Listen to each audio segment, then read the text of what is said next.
All right, it's been a little while since I worked on this one.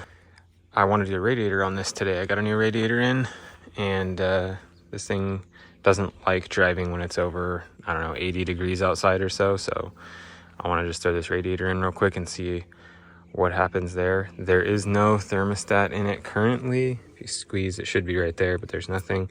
I don't think Ford had one, but you can install one. I might do that later. And the other weird thing on this one is normally there's a coolant drain on the bottom of this tube, and this doesn't have one. So the only way for me to get the coolant out of this is to take off that whole tube and just let it drain out of there. So it's gonna make a mess, which is why I'm outside.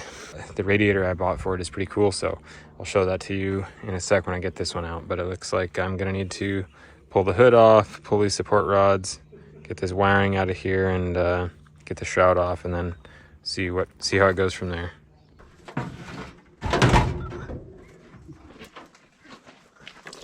It's greener than it is brown, so I'll take that as a win. All right, so to get this radiator shroud off, we gotta get the headlight wiring out. So these kind of clip, the lenses clip out and then everything falls out basically, but they replaced the wiring on the whole car, so these are actually crimped on. See here, they made this extension because they didn't have enough wire, and then there's crimps, and I took the heat shrink off, so I gotta uncrimp those basically so I can get the wiring out of the headlight bucket, so I can get the radiator shroud off. The socket for the headlamp is not in good shape, so I'm gonna see if I can find some new one of those, but for now I'm just gonna have to cut these off. Yeah, they just crimped onto the existing, and the wire's pretty short, so I'm definitely gonna see if I can find some new sockets. Always cut towards yourself.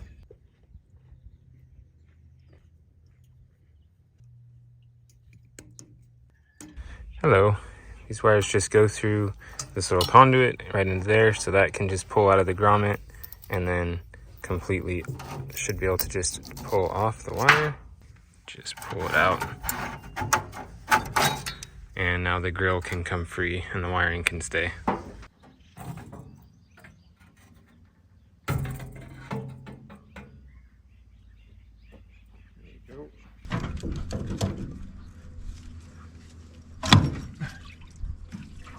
My grandfather, on my mom's side of the family, this is what he did for a living. He used to tell me about Model A's and Model T's that he used to work on.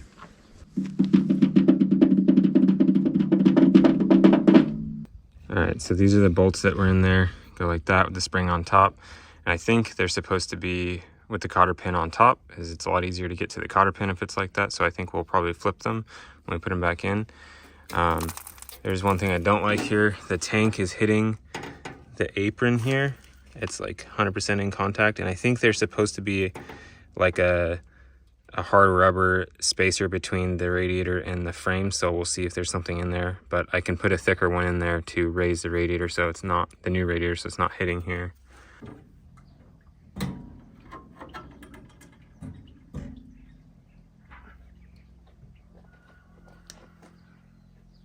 So this was a little pad that was under the radiator. I'm not quite sure what material this is. It's really hard. It's like cloth almost, just packed in with dirt. So I'll see if I can make some new ones to lift the radiator a little bit, or I'll just have to grind that apron out. All right, so it's out of there, nice and simple. This, what we see down here, definitely got a front main seal leak, but I mean, there's not much of a seal there, even factory, so the leak there, timing pin, little leak, and then the, what do you call that thing, the valve cover, I guess, leaking there in the center, and then that tube is leaking a little bit, but not too bad. Just keep her topped off for now. Okay, it's the next day. Today I wanted to flush the engine out, so I got this PVC thing rigged up so I can put the garden hose right there, and then put that with the hose right in there, and then just pump water through the engine. So that's the direction it's supposed to go.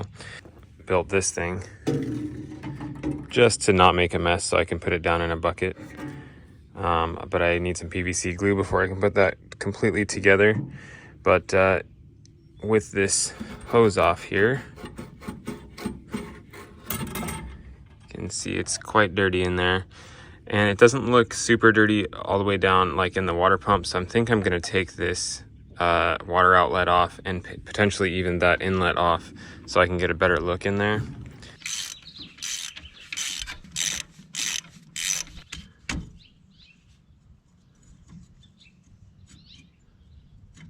It's not that dirty in there, honestly. Like the top is rusty, but the bottom, it gets a bit cleaner.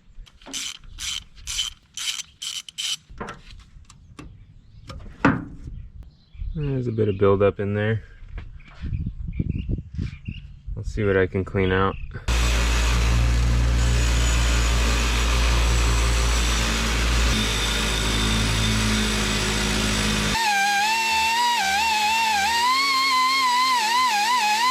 All right, I got the inlet and outlet cleaned up best I could there.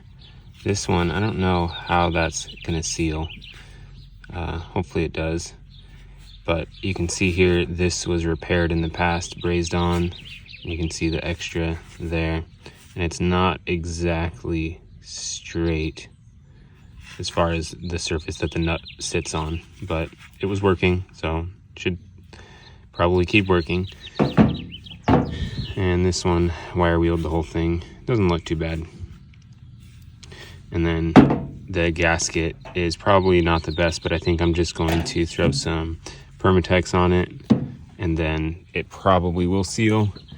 And that's all cleaned up.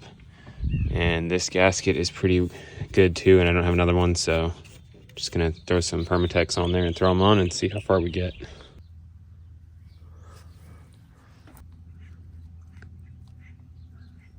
I always try to wipe it off if it squeezes out because it looks a lot better.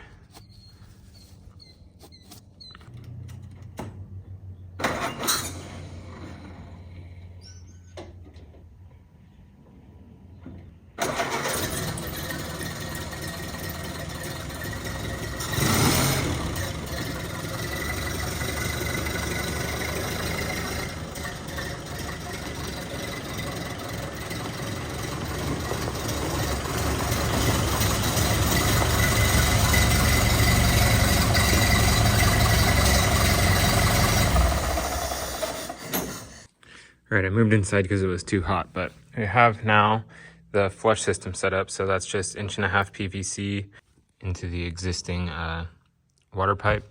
And then that's a hose, garden hose adapter on the front of it. And so we'll put the garden hose in there, pump it this way, it'll come up. And then still with the 1.5 inch, clamped through the hose, and then just goes straight down.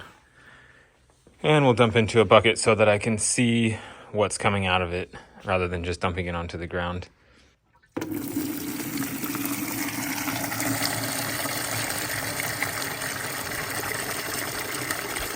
Not that dirty. So that's about all the sediment there that was in the first bucket. So that's a good sign. It makes me confident that I'm not going to be pumping a bunch of crap right into a brand new radiator.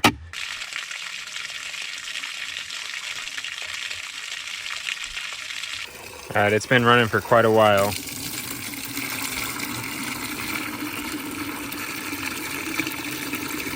Definitely comes out clear.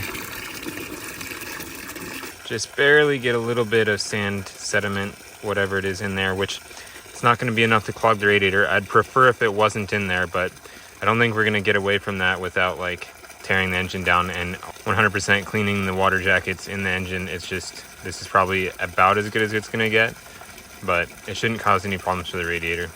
So this is the radiator. It's from Brassworks, and they hand build radiators in Paso Robles, California. And these are like the best radiators that you can buy for a Model A, basically. So this is a little bit different from a standard Model A radiator. This has more fins, these horizontal fins. There's a larger number of those. So it's not gonna look exactly like an original Model A radiator from the front, but if you don't know what you're looking at, you're not gonna notice. That is better for cooling. This radiator is, I believe, all brass and copper. They hand build them. Comes with all the brackets to mount, stock brackets. And then this one also comes with this overflow tank. So normally on a Model A, there's no overflow tank. Water gets hot, it just dumps out the top, dumps onto the ground. So this one, we have an overflow tank, and we also have optional pressurized cap, basically. So this cap that's on here, I believe is, I'm pretty sure this is not pressurized, but I should probably double check. And then if you want to add a pressurized cap to it, you can. And then it also has the standard factory fill on the front here. So it still looks all original from the outside. Obviously you can tell from the outside by the number of fins. Like if you look at the old one out here, you can see less fins. So you can tell from the number of fins, and then if you open the hood, you can see the overflow tank, but it's pretty well hidden, and the cap there that wouldn't normally be there. But super nice radiator. Hoping this solves any overheating problems, and because I want to be able to drive the car even when it's super hot outside. So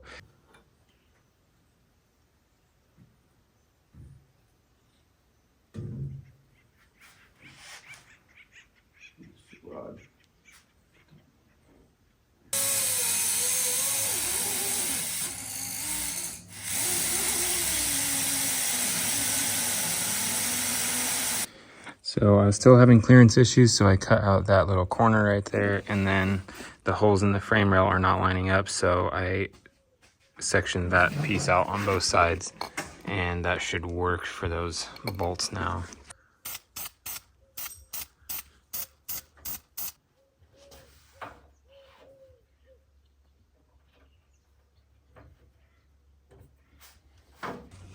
Alright, it's in there. You can see the little clearance that I had to make there and there.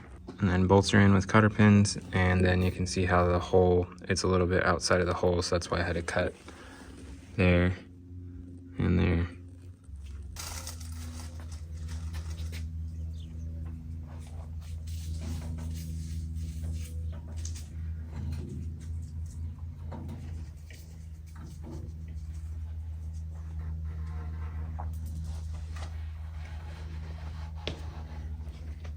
All right, we got the shroud on, or I don't know, radiator cover, and these screws were really tight fit, but we got them in. And then wiring back in here for this headlight, but that one is a problem because there's an overflow tank there now. We're trying to fish the wires up next to the overflow tank in that tight space, which I didn't think about. Should be able to make it work though.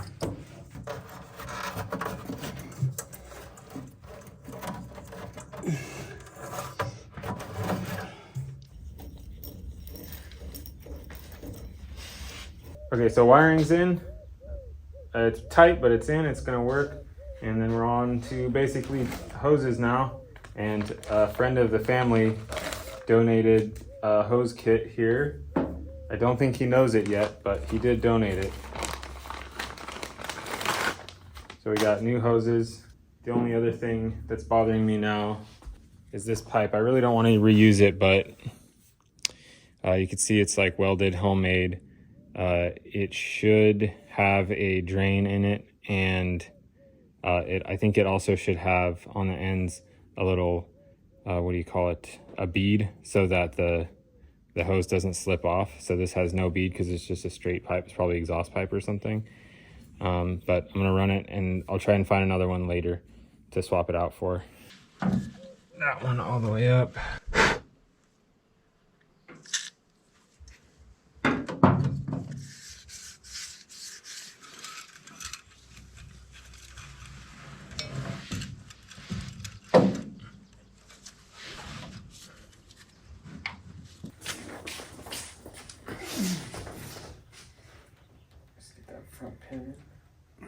I guess.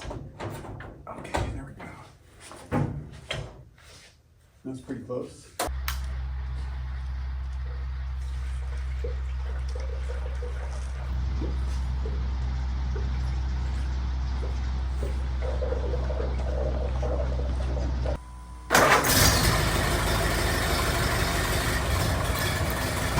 So I'm using a coolant funnel that is just gonna put as much water in there as it'll take. It took about 2.5 gallons, and we're just watching for leaks now.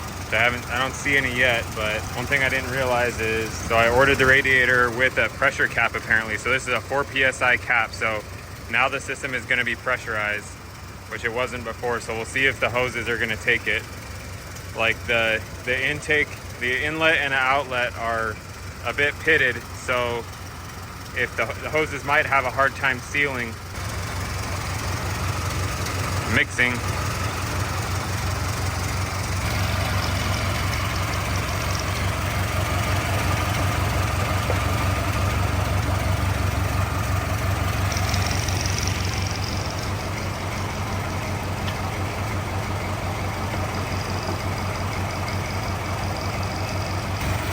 We're still making a mess, dang it.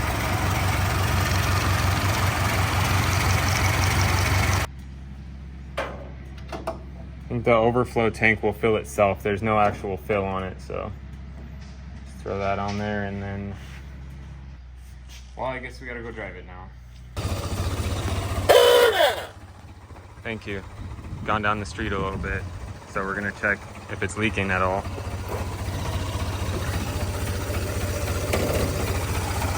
Nothing out the top, and I don't see anything out the bottom either. So good sign, we'll keep going.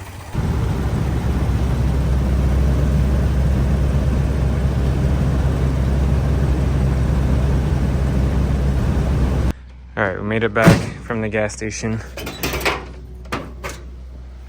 And let's see, we got a little leak on the water pump there. Not very much, that's good. But the outlet isn't leaking. Doesn't look like the inlet's leaking. Doesn't look like any of the hoses are leaking. So it's just a water pump.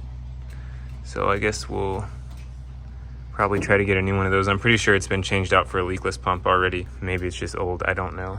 But yeah, I think I might want to put a temperature sensor in it too. So got a couple things to do left. Looks like we have a leak right at the edge of the head there. Which, like, you kind of see it's been weeping before, but I've never seen it actually be wet. Going for a drive in the woods. Oh, they got a decent hill here.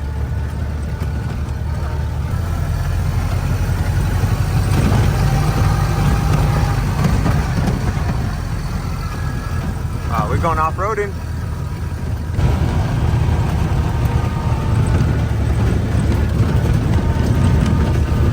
Despite the water pump leaking, we're still out here. It's not leaking that bad. Consume this river.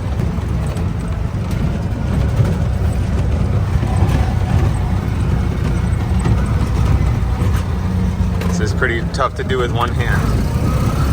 Yeah.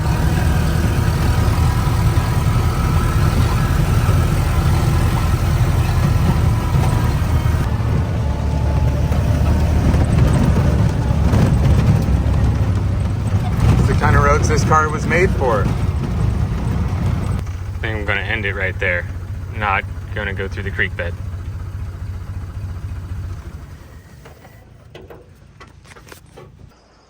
Looking pretty cool out here. Super nice weather today. It's like overcast and 72.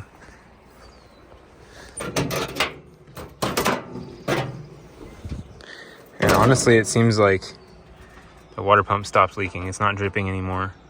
So I don't know what that was, but maybe it's doing all right now.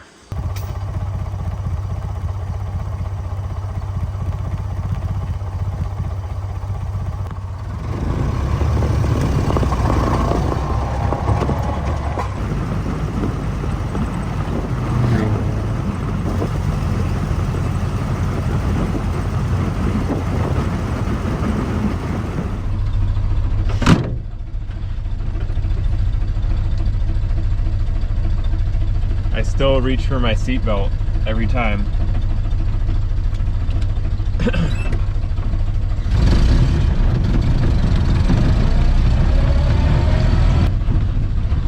All right, we come to a stop to get into first. Straight off to second. And bring it out a bit. Double clutch, third.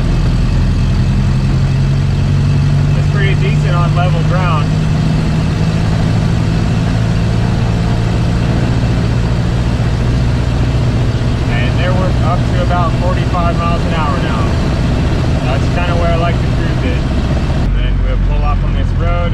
not going to downshift because I don't want to stop, so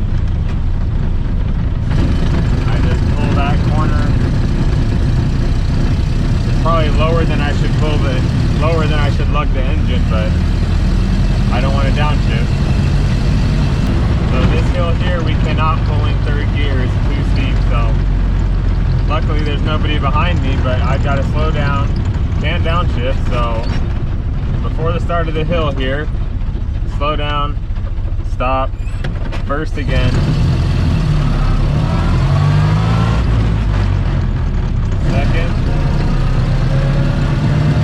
and then we just got to sit here in second because I can't shift to third. But that's a lot more stressful when there's people behind you, or the speed limit on the road is like 65 or whatever, and you got a huge hill and everybody wants to go fast and you got to stop. Like here, there's no shoulder to pull over on. I know it doesn't look steep on the video, but it's steep enough for this car to not be using third.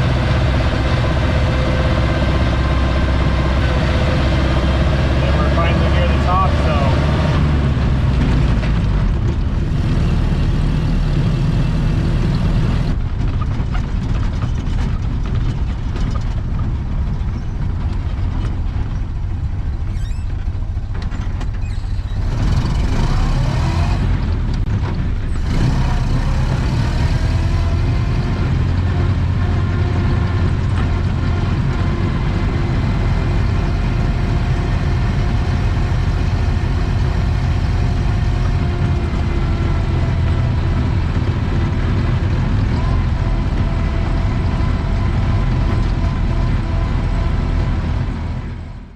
Horse Chicken says it's 105 or so, and that's pretty accurate.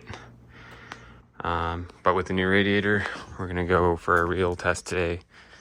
Going to a friend's house, and it's like 25 miles away up the in some rolling hills. So if it performs fine today, then the radiator's good. Also threw some wood strips up on the headliner because it was just tearing out and it was gonna be leaving us soon. So throw those in real quick and it'll be good for a while like that. But it'll be a good test today. Alright, we made it to the highway. Let's get this going here.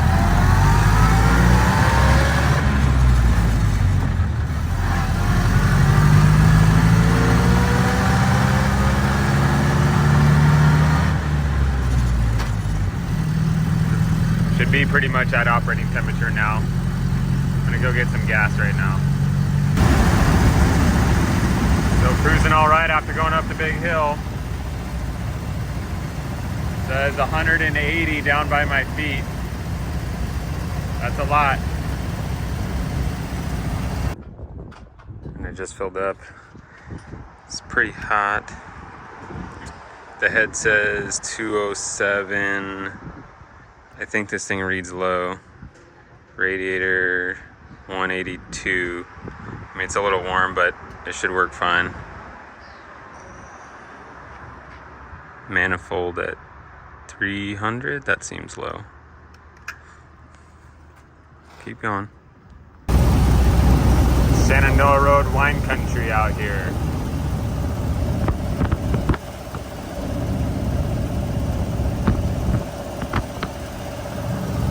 Freshly paved is nice.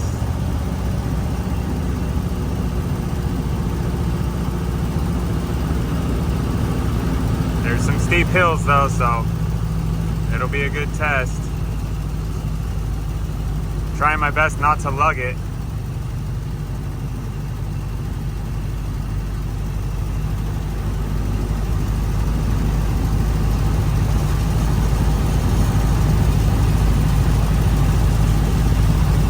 Getting up into the pine trees now. Coming into the magnificent town of River Pines, California. Don't want to miss it.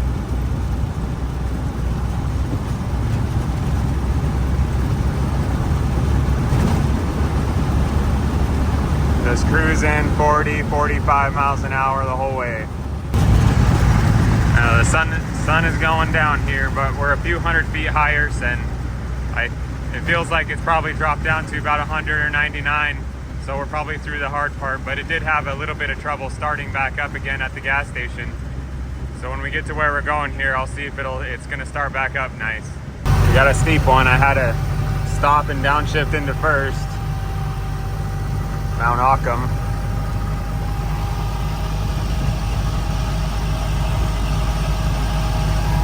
Been getting more comfortable with the non-synchro 3-speed. I still can't downshift or anything, but the faster I'm driving, the easier it is to just leave it in third, so I don't have to do this very often.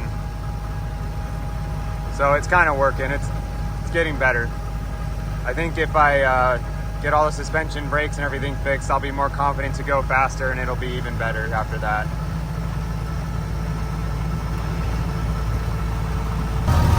Oh, we made it. I think 106 is a little much, but she still made it. I'm gonna drive back the other way tomorrow.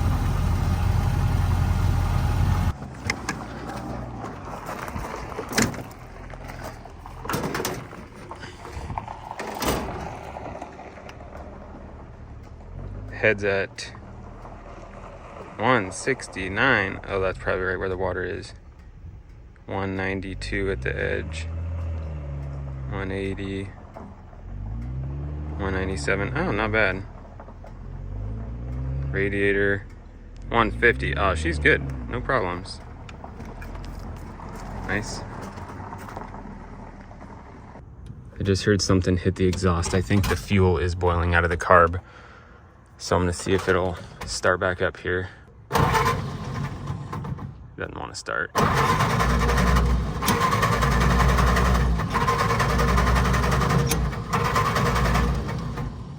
I wanted to drain the carb bowl out now because it's leaking, but I think I'll just have to let it go. Yeah, because the fuel line comes up right next to the manifold there. Well, just let it cool off. So it's a little too hot to restart, I guess, or maybe we're just having a fuel issue because the fuel's too hot. I don't really know. That was my bad. It was just because I had the ignition off when I was trying to start it, but it's running fine now.